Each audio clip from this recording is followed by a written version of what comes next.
Good afternoon. Just some housekeeping. I do have a bit of a hard out today, so I ask that you keep your follow-ups limited so we can make sure to work the room and keep your questions concise. First and foremost, I want to welcome a special group of visitors to the briefing room. 21 journalists from around the world are observing the briefing today as part of the department's International Visitor Leadership Program, a 3-week professional exchange program for current and emerging foreign leaders. Throughout their stay, these journalists will visit a variety of U.S. communities to examine the essential role of an independent media in fostering and protecting freedom of expression and democracy, a core value for us here at the State Department and, of course, throughout the administration. Sean, if you want to kick us off. Thanks. Can I start with Taiwan? You can start with whatever you'd like. Sure. First of all, I guess the Chinese reaction to the meeting yesterday between Speaker McCarthy and President Tsai. There was some warships sent to the Taiwan Strait. Do you have any assessment or any comment on what China has done in explicit reaction to this? Let me say a couple things, Sean. First, without getting into the specifics, we have many channels to communicate with PRC counterparts, and we remain committed to maintaining open channels of communication as to prevent the risk of any kind of miscalculation. But broadly speaking, our channels remain open, and we have always consistently urged restraint in that message. The U.S. and the PRC have differences when it comes to Taiwan, but we've managed those differences for over 40 years. Peace and stability across the Taiwan Strait are not only long-standing U.S. interests, but they are also global interests and interests of global concern. We share with other countries an abiding interest in peace and stability across the Taiwan Strait, but also broadly in the Indo-Pacific region as well. And we continue to urge Beijing to cease its military, diplomatic, and economic pressure against Taiwan and instead engage in meaningful diplomacy. There's no reason to turn this transit, which is consistent with longstanding U.S. policy, into something that it's not, or use it as a pretext to overreact. I'll take your advice. I'm not asking too many follow-ups today, but we said that you're urging Beijing not to use military diplomatic pressure on Taiwan. In this context, do you think that's what's been happening? Are you specifically criticizing what happened? I'm not gonna characterize the PRC reaction one way or the other. But again, what I want to be very clear about, and you've heard myself and also the Secretary speak to this as recently as yesterday in Brussels, that this is long-standing. There is precedent here, and there is no reason to turn something that is consistent with U.S. policy, consistent with our One China policy, into something that it's not. Ian, go ahead. We haven't seen too much reaction from China compared to the military exercises and the response that we saw when Pelosi visited, former House Speaker Pelosi visited Taiwan. Is the U.S. in any way reassured that China doesn't seem to be doing that sort of overreacting that the White House has been warning about? I think broadly what I would just say, Ian, is that we have channels to communicate with our PRC counterparts, and we remain open to those channels of communications as to prevent any risk or miscalculation. And you'll know, Ian, that this is something the Secretary has raised consistently in every engagement interaction that he's had with his counterparts in the PRC, but also we've done so at other levels as well. Daphne. Thank you. McCarthy yesterday after the meeting said they had discussed how to speed up weapons deliveries to Taiwan, and Representative Gallagher said he'd like to look for ways to get Harpoon anti-ship missiles to Taiwan ahead of the schedule to go to Saudi Arabia. Is that something that the administration is considering or would consider? And are you looking at ways to speed up these weapons deliveries? Let me say a couple of things. First, the U.S. government is actively reviewing our policies and processes to ensure that we move arms sales as quickly as possible, particularly for Taiwan. Consistent with the Taiwan Relations Act, the U.S. makes available to Taiwan defense articles and services necessary to enable and maintain a sufficient self-defense capability. But I'm not going to just get ahead of any specific processes just yet. Thank you. Camilla. Just to clarify, this department has said that when the conditions are right, Secretary Blinken's trip to Beijing can be rescheduled. That and when- continues to be the case. And when you say that you have channels to talk to the PRC, this meeting again between McCarthy and the Taiwanese president in no way is a factor determining the timing or when that trip might be rescheduled. You don't see it as a It's problem. it's certainly not a factor on our end. Again, we maintain these open lines of communication. We have been quite clear since a couple of months ago when the trip got rescheduled that we intend to put it back on the calendar when conditions allow. It's something the secretary had the opportunity to mention to his counterpart, State Councilor Wang Yi, and it's something that we continue to be very clear about as well. Saeed. Thank you, Vedant. I want to talk about the Palestinian issue. Can I do PRC and I'll come back to you, Saeed? absolutely. Jani, go ahead. Thank you. Regarding the Department of State integrated national strategy, what new policies, if any, and if China has to pressure North Korea, what tool will the United States use? What tools will the United States use to Yeah. encourage the PRC to Yes, pressure influence to the those. DPRK? Is that I'm understanding your question correctly? Jani, we have been very consistent that countries that have influence and relationships with the DPRK have a responsibility to engage with them and to encourage them to cease their dangerous, reckless, and destabilizing activities that have the potential to impact not just across the Indo-Pacific, but the region more broadly. We believe that needs to be the case through the auspices of the UN Security Council, as there are a number of UN Security Council sanctions in place as it relates to the DPRK, and so that's going to be continue to be our viewpoint on this. Do you I'm going to think- work the room, Jani, because I One do more, need one to. more, quick, do you okay. think China can stop North Korea's seventh nuclear test? I'm just not going to get into hypotheticals or be prescriptive about what a country can or can't do. Coming back to Saeed. Just do one more, China. One more I China. promise to be quick. Mr. Just President, just go if you have any reaction on President Macron's visit to China and his call on with China regarding the Ukraine conflict. Sure. So, Sean, President Biden spoke with President Macron on April 4th in advance of his trip. And during that call, they discussed President Macron's travels and reiterated both of our countries, the United States and France's steadfast support for Ukraine. The United States and France share concerns regarding the challenge the PRC poses to the rules-based international order, including through Beijing's ongoing support for Russia's war against Ukraine. I will let our French allies speak at greater length about their engagement with the PRC, but that's where we're at right now. Saeed. Thank you, Vedant. Yeah. On Al-Aqsa storming by the Israeli police and Israeli troops over the past 2 nights, do you have any comment on that? I mean, it seems to have been unprovoked. Look, Saeed, we are concerned by the scenes out of Jerusalem, and it is our viewpoint that it is absolutely vital that the sanctity of holy sites be preserved. We emphasize the importance of upholding the historic status quo at the holy sites in Jerusalem, and any unilateral action that jeopardizes the status quo to us is unacceptable, and we call for restraint, coordination, and calm during the holiday season.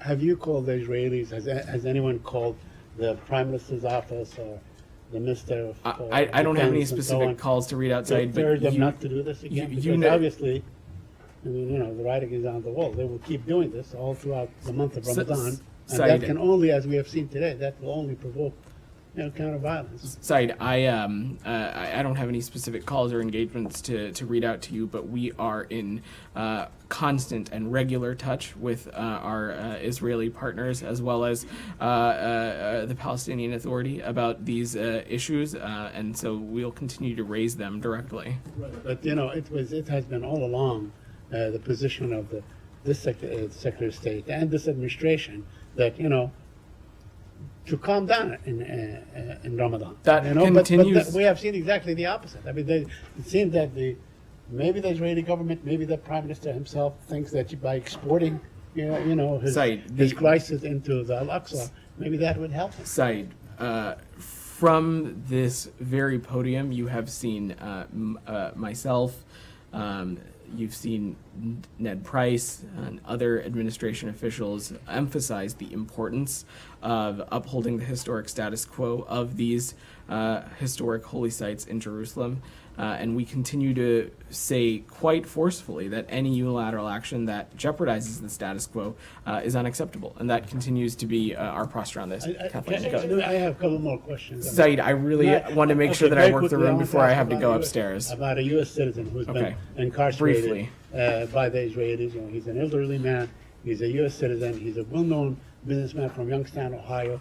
You know, he's under administrative detention. Do you have any comment on that? Are you aware of the Said, situation? you've covered the State Department long enough to know that when privacy considerations are at play, we have limits to what we can offer from it here. And so what I would say is that we are aware of these reports of the detention of a U.S. citizen in Israel, and broadly we take our very important role in assisting U.S. citizens abroad seriously and are continuing to monitor the situation. Go ahead. Change of topic Yes, go to ahead. Haiti. Can I do Michelle? I'll come back to you. Go ahead, Michelle. Any comment on the escalation of tension between Israel and Lebanon and the rockets attack? Michelle, we condemn the launch of rockets from Lebanon and Gaza at Israel. Our commitment to Israel's security is ironclad, and we recognize Israel's legitimate right to defend itself against all forms of aggression.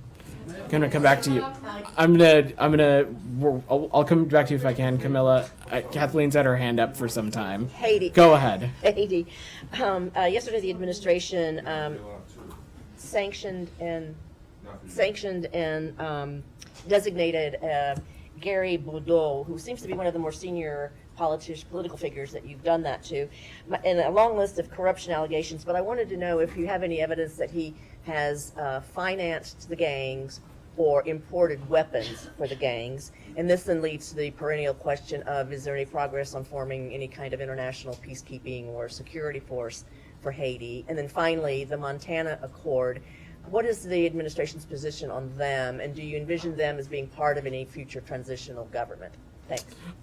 So on your second question, we're going to have to follow up with you. We'll check with the team and see if we have any updates to offer. But on the designation that we made yesterday, look, I'm not going to get into the specifics of what we read out, but we were very clear in the Secretary's statement that during his tenure, Boudreaux perpetuated significant corruption in Haiti by using his official position to solicit and facilitate bribery schemes designated to influence the outcome of political appointments.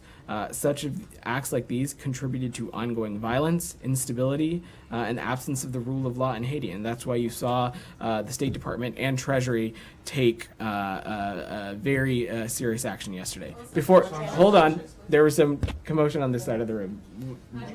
Michelle, you mentioned that you would condemn any rocket fire, you said, from Israel, Gaza, Lebanon. There's reporting that Israel's Ministry of Foreign Affairs has told its ambassadors to tell host countries that Israel will retaliate to Lebanon's rocket fire. Does that mean you condemn that, or are you going to issue a statement when that happens? Camilla, what you just heard me say is that we have a very clear viewpoint on this, which is that Israel has legitimate security concerns, and it has every right to defend itself from these legitimate security concerns. I don't have any specific diplomatic communications to read out or offer perspective on, but the Israel has legitimate security concerns and has every right to defend itself. Go ahead. Thank you. So on Georgia, Yeah. We saw the press release yesterday.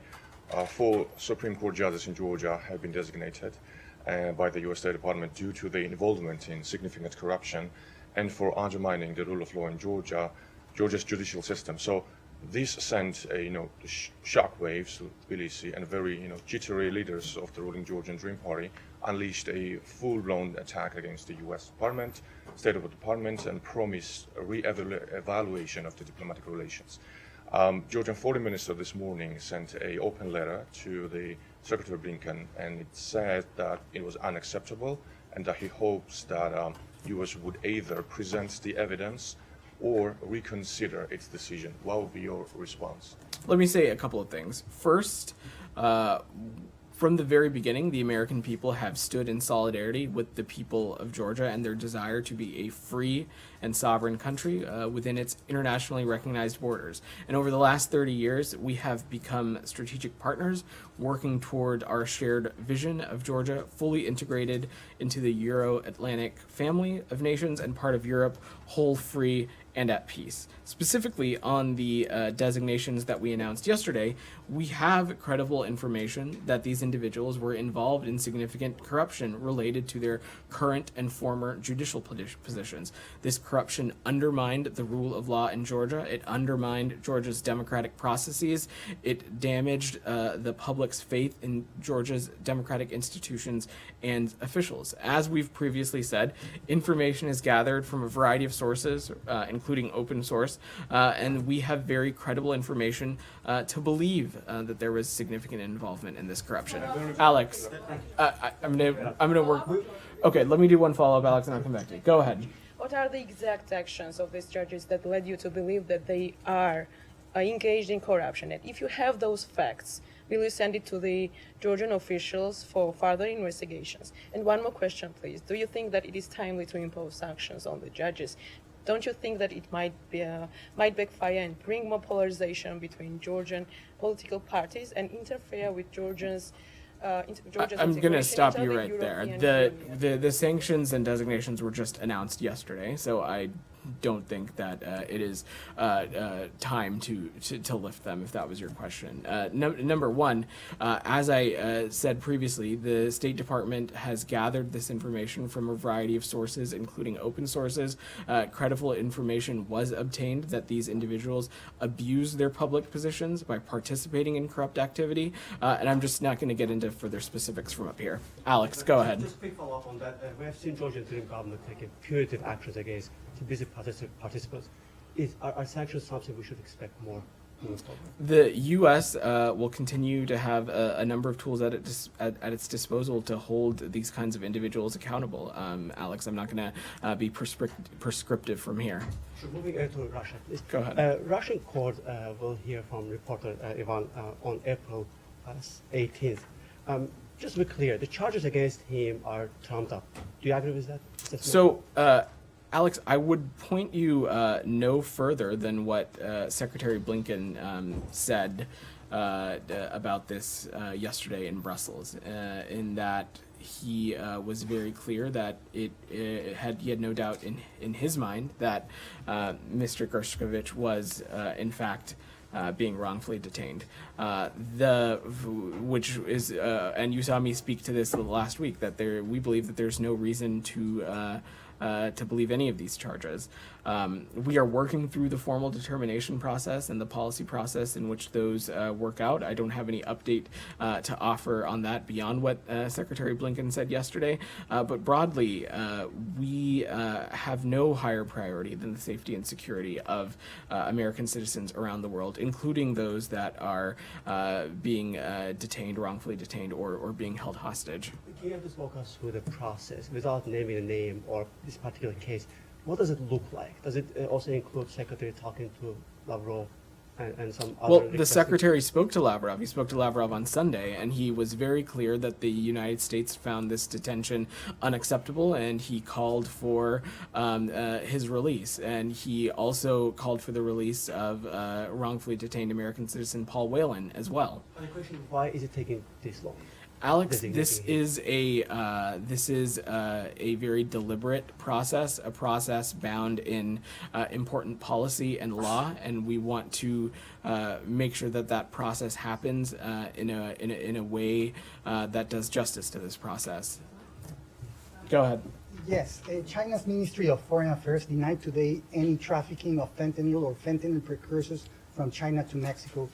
This happens, as you know, after the Mexican president said there is no production of fentanyl in Mexico and asked China for help What does the U.S. has to say about this? I've spoken about this a little bit broadly. The Secretary views the threat that fentanyl poses as an important priority of his, and a specific piece of that, of course, is fentanyl precursors originating from China and other parts of the world. But I don't have anything new to update or offer on that. Go ahead. Thank you. Yeah. Thank you, Vedant. On Bangladesh, recent investigative documented by German-based news organization Deutsche Welle and Sweden-based Netro News have jointly revealed that Bangladesh Allied Force Rapid Action Battalion has been involved in extrajudicial and political killings. For the first time, two insiders turned whistleblowers have now spoken out about the inner working of the death squad and said, without the approval of the Prime Minister, it is very unlikely that the Home Minister would give an order like this. In light of these which suggest series of human rights violation, abuse of power by the Bangladeshi government, we would like to know if the US government is considering extending or imposing sanction on Ministry of Home Affairs.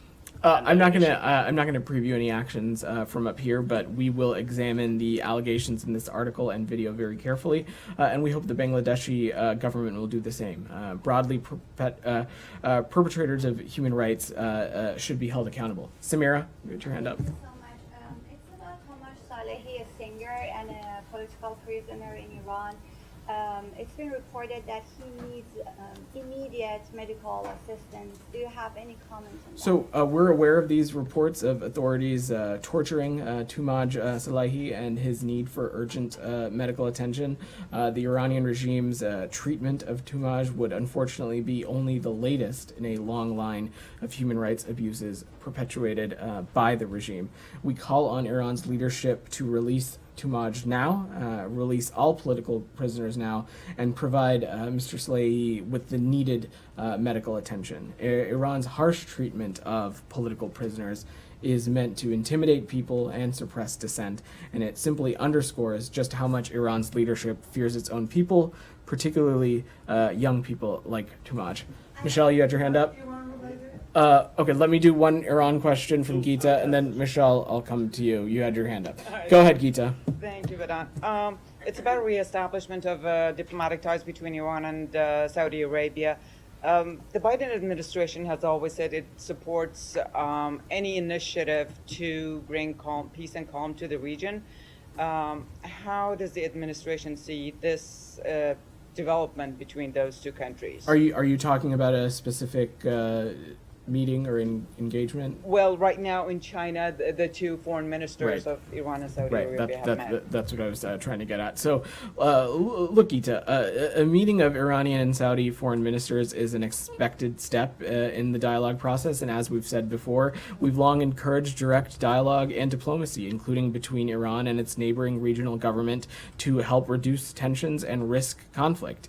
If this dialogue leads to concrete actions by Iran to curb its destabilizing activities in the region, including the proliferation of dangerous weapons, then of course we would welcome that. Geeta, the one thing that you have to remember is that in the kingdom we have almost 80,000 American citizens residing in Saudi Arabia. If steps are being taken by Iran and its neighbors, in this case Saudi Arabia, that will help curb destabilizing action, that helps keep these Americans safer and less susceptible to things like attacks, that would certainly be a welcome thing. Michelle. Saudi Arabia has a weight to make that have that effect. I didn't hear the first part. Saudi Arabia has the weight and the influence. I'm just not going to hypothesize or theorize on the process from here. Michelle, I just had a question about Afghanistan, given that the Taliban are banning UN women from working. I wonder if you still think that the Taliban have any interest in what their reputation is abroad. So, Michelle, we are extremely concerned that yet another reprehensible Taliban decision banning Afghan women from working with the UN. The Secretary put out a brief message last night sharing the UN AMA's statement, and noting that we urge the Taliban to put Afghans first and reverse this decision. Other administration officials have spoken to this as well, as has the Organization of Islamic Cooperation. They very publicly stated their concern.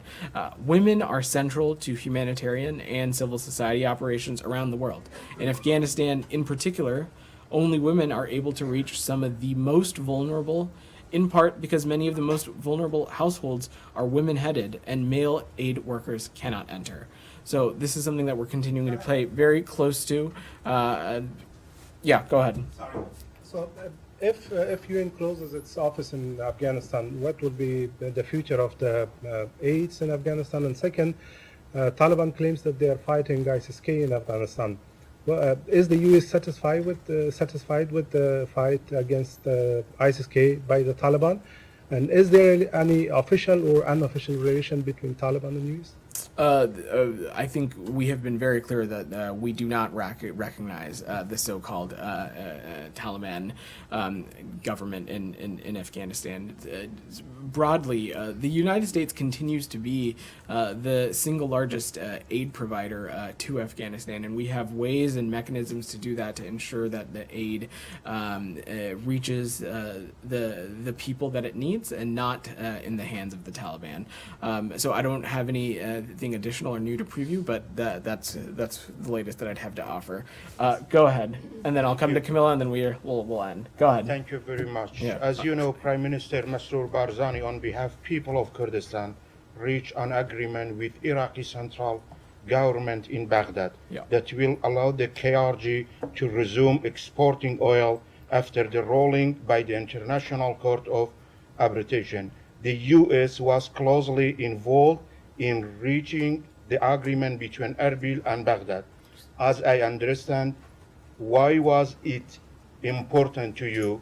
What effect do you think it will have? So we welcome the agreement between the central government and the Kurdistan regional government on the export of oil through the Iraq-Turkey pipeline. This outcome is a result of the hard work of Iraqi leaders who are putting the needs of the Iraqi citizens first. Elizabeth, I'm sorry, you had your hand up patiently. Go ahead. The IDF is now saying that Hamas was behind the rocket fire from Lebanon. Is that the U.S. assessment, and what is your understanding of Hezbollah's potential role? And just to be clear, to follow up, if Israel does decide to retaliate over the rockets from Lebanon, would the U.S. support such an action? So I'm just first hearing of this reporting from up here, but so I would broadly refer you to the government of Israel and the IDF to speak to this assessment. But I will just reiterate again that our commitment to Israel's security is ironclad, as well as recognizing that Israel's legitimate right to defend itself against all forms of aggression. Last question, Camilla. Just quickly, do you have an update, Vedant, on the after-action report for Afghanistan following Secretary Blinken's promise that it would be delivered to the Hill by mid-April? Is there any movement at all? Well, the Secretary did say that, and today is April 6th, so I have no doubt that it will be shared through the appropriate mechanisms in no time. Thanks so much, everybody. Thanks.